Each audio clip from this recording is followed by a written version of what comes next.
All right, we're going to go ahead and get started up here. We're now joined by the driver of the number 2, Richard Childress Racing Chevrolet. Jesse, thanks for coming in. Yep. How do you feel going into practice and qualifying today? Good. I think that the simulator was fine for me this week. For some reason, the short track stuff for me is the hardest. Just because I grew up racing the short track stuff on a bias ply tire, and now I'm on radial stuff, and I feel like I put in a lot of work. Me and Danny Stockman just talked all week about it, and I feel like I picked up on a lot of things using SMT of what I can do to make our stuff feel better and drive better, and not drive a push into it, because I was tight last week, and I think I made our problem worse with how I was driving it. So working on some things for me this week, and I think that they should pay off. Knock on wood. Love to hear that. So we're going to go ahead and move into questions. If you have a question, please raise your hand and we'll work on getting a wireless mic to you. We're going to start in the last row of the front on the right side. Jacob Selman, Race Face Digital. Jesse, you referenced being a short track guy, but with a lot of that not necessarily carrying over from grassroots to Xfinity, what kind of things are you having to adjust maybe from a driving standpoint to be able to still have that short track success? Yeah, I think that for me, like I said, growing up on a bias ply tire, going to a radial, and the ARCA stuff, I feel like having Billy Venturini in my ear harping on me the whole race when I was running ARCA races, I couldn't really do the wrong thing. But now, I'm trying to hustle the thing and make speed, but also I feel like it's easy to make problems worse when you're trying to hustle really hard on a short track. So for me, the biggest thing is looking at SMT, looking at speed traces, and figuring out what are my patterns, right? Which for me, I'm just always overall in the center. So I learned that at Richmond and kind of figured it out halfway through the race, because the short track stuff is very patterny, right?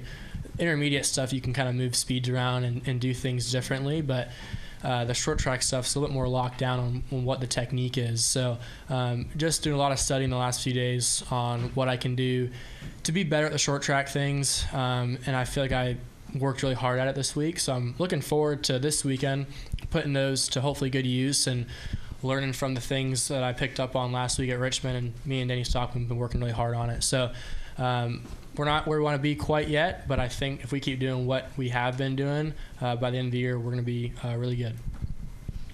We're going to come up to the front to Bob.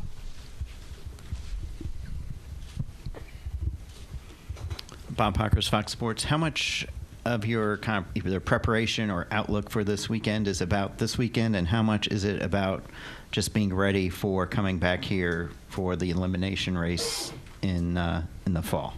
It goes hand in hand. I want to lock myself in the playoffs earlier rather than later, or sooner rather than later.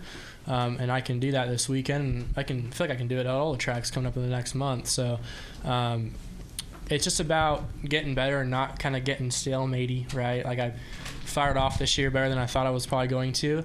And I just don't want to get complacent with it. I want to, try to just get a few things better every week. So hopefully by the end of the year, be able to race for a championship. And we have some short tracks, in the playoffs, and I want to be really good at them. So coming back here in the fall will be a good advantage for me, I feel like, because I'll have this weekend to figure some things out. I'm not going to do everything perfect, but I feel like I should fire off pretty good this weekend. And then when I come back in the fall, hopefully have, just a ton of speed to where when things get out of hand, which they will, that I have the speed to overcome that.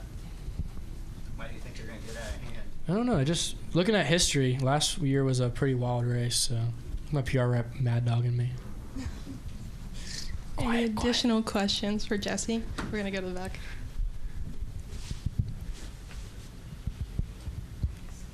No, Lewis, TSJ Sports. Jesse, obviously Xfinity competition different than ARCA competition, and so you got out early success. But what's kind of been the major takeaways that maybe you didn't expect jumping into Xfinity competition that you've now noticed, and with the success early on? Yeah, I think that looking at my ARCA stuff, racing wise, like I raced Ty and Sammy and Corey and all those guys, Taylor Gray, I raced all of them just as hard as I race everybody here. Like it's William, like all that stuff was really aggressive racing. And I drive just as hard. And I haven't had to drive any harder or race any more aggressive here than I did there. It's just the details. There's a lot of things that, like pit road's a perfect example. I made 2 mistakes this year on pit road. Coda, we were able to bounce back from it, but we went from, being in a really good spot at Coda to having to restart at the tail of the last stage, right? Vegas, it just completely ruined our day. So minimizing those mistakes that I didn't have to learn about in ARCA because we didn't have any pit road stuff in ARCA. And there's a lot of other small details that we didn't have in ARCA. So now this, like the core stuff that's really important, the nuts and bolts of it is the same, right? The depth of field's obviously bigger and longer, but it's all, and Danny Stockman tells me every weekend, it's about the details. So when you make a small mistake here, you pay the price a lot more. I can make 4 mistakes in an ARCA race and still, win the race.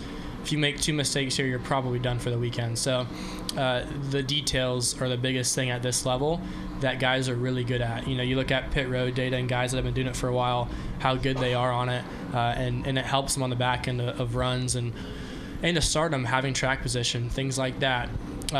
For me, the biggest thing this year has been qualifying. Like, we've qualified fine, but not going to a place and going there for the first time, like Richmond last weekend, locking the left front up on the coming to green lap, and then kind of underdriving 1 and 2.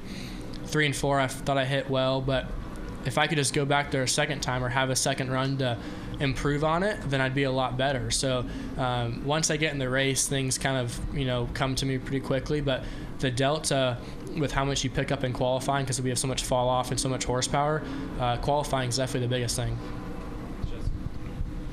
Any additional questions for Jesse?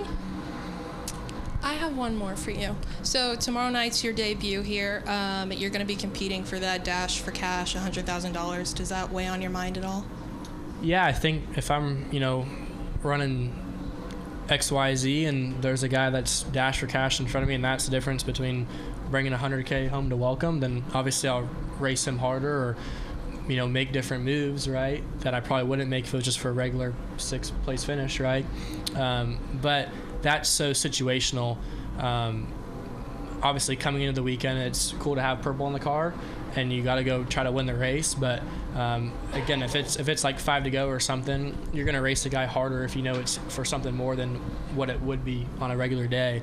And I think we all raced really hard to begin with, but it would be nice, obviously, to win that, and it's good press, and it's cool to be in it for my first time I could qualify for it, and obviously it'd be really cool for our team to win something even if we don't win the race.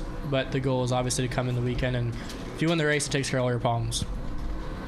Well said. Well, thank you for joining us today, and good luck this weekend. Thank you.